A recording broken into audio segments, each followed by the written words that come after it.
Berjumpa kembali bersama saya dalam acara YouTube Serambi Religius. Semoga umat beriman sekalian senantiasa diberkati oleh Allah yang Maha Kuasa, keluarga-keluarga dilindungi dari segala mara bahaya, dan rejeki mengalir dengan lancar, dan kesehatan dikaruniakan bagi kita semua. Sebagai orang beriman yang percaya penuh kepada kehendak Allah, maka awalilah dan akhirilah seluruh kegiatanmu dengan mengucapkan di dalam nama Tuhan kita Yesus Kristus. Mari kita lanjutkan peziarahan permenungan kita dengan merenungkan bacaan-bacaan yang diambil dari Injil dan kesempatan dari kitab Wahyu. Bacaan pada tanggal 25 November 2020, Pekan Biasa ke-34. Bacaan pertama dari kitab Wahyu bab 15 ayat 1 sampai dengan 4. Sesudah peristiwa besar di akhir zaman, mulailah zaman baru dengan kemuliaan dan kemegahan Allah. Pada saat itu mereka yang telah dimenangkan dalam Allah akan bersorak-sorai dan akan bersukacita dalam kedamaian abadi bersama Allah. Sebagai orang yang telah dimenangkan oleh kuasa dan cinta Tuhan, pasti pujian syukur kepada Allah yang Maha Kuasa harus terus dilantunkan sebagai ungkapan terima kasih atas berkat dan penyelenggaraan Allah. Sedangkan orang yang sulit untuk bersyukur dan berterima kasih adalah ciri-ciri orang yang tidak bahagia di dalam iman, karena dia hanya mengandalkan kekuatan pribadi manusiawinya.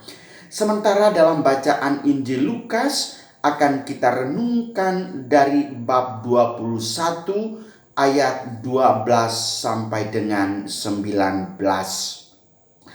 Pada waktu itu Yesus berkata kepada murid-muridnya, "Akan datang harinya kalian ditangkap dan dianiaya.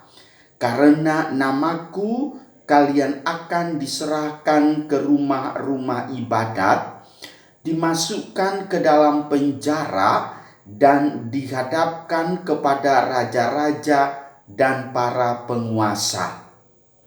Hal itu akan menjadi kesempatan bagimu untuk bersaksi. Sebab itu tetap teguhlah di dalam hatimu, jangan kalian memikirkan lebih dahulu pembelaanmu. Aku sendirilah yang akan memberi kalian kata-kata hikmat, sehingga kalian tak dapat ditentang atau dibantah lawan-lawanmu. Dan kalian akan diserahkan juga oleh orang tuamu, saudara-saudaramu, kaum keluargamu, dan sahabat-sahabatmu. Dan beberapa orang di antaramu akan dibunuh.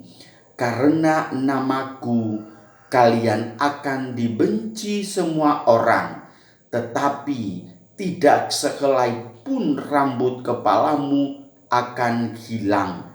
Kalau kalian tetap bertahan, kalian akan memperoleh hidupmu." Demikianlah Injil Tuhan. Terpujilah Kristus. Bertahan akan memperoleh hidupmu. Ibu bapak, saudari-saudara umat beriman yang terkasih, kalau kita merenungkan jejak peziarahan orang kudus, maka bacaan-bacaan seperti ini adalah merupakan menu santapan sehari-hari. Bahkan ada yang rela dipenjarakan, ada yang dipenggal lehernya, ada yang disalibkan dengan kepala ke bawah, dan Santo Laurentius itu dibakar hidup-hidup. Semuanya itu mengapa mereka bertahan? Karena apa? Karena demi menjaga iman akan Kristus. Luar biasa indah.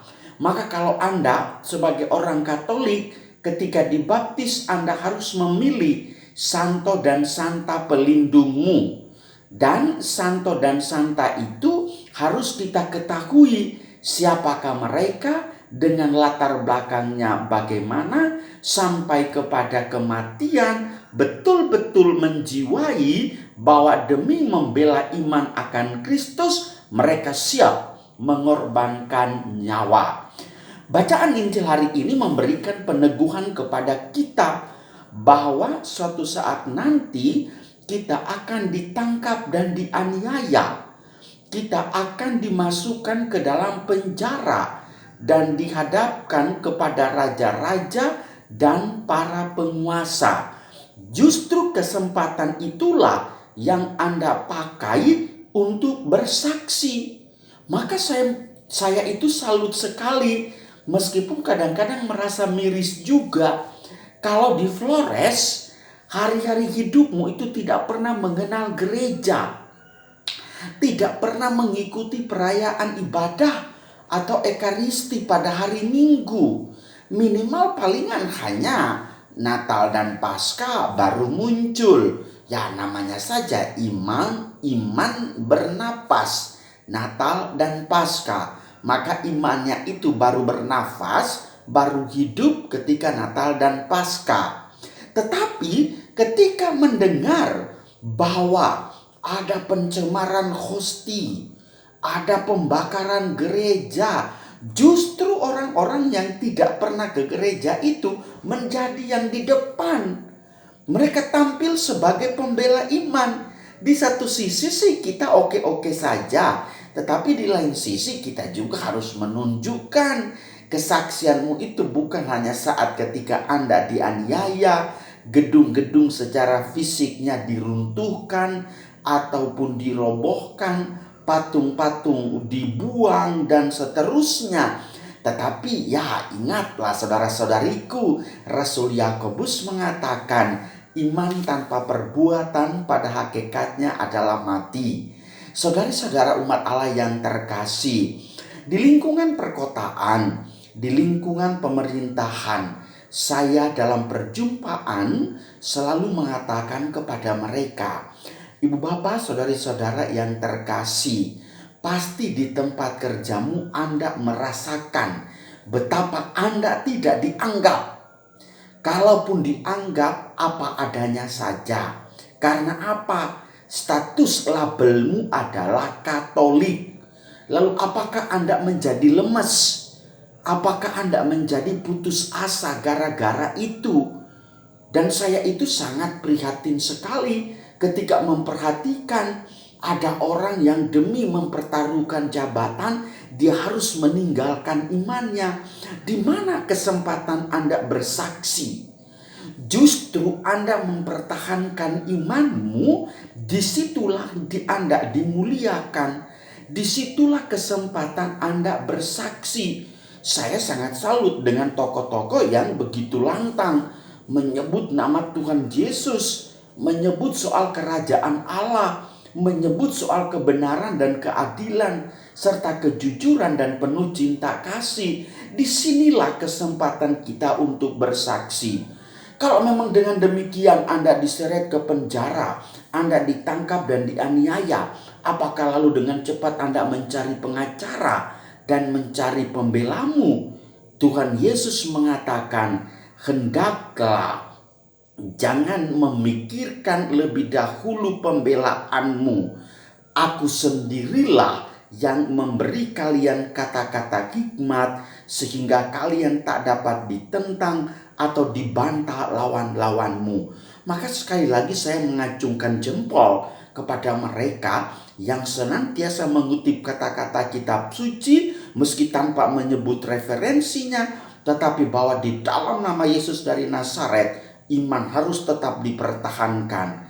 Dan kepada umat beriman sekalian saya berpesan, sekali Katolik, selamanya tetap Katolik. Tuhan memberkati kita semua. Amin.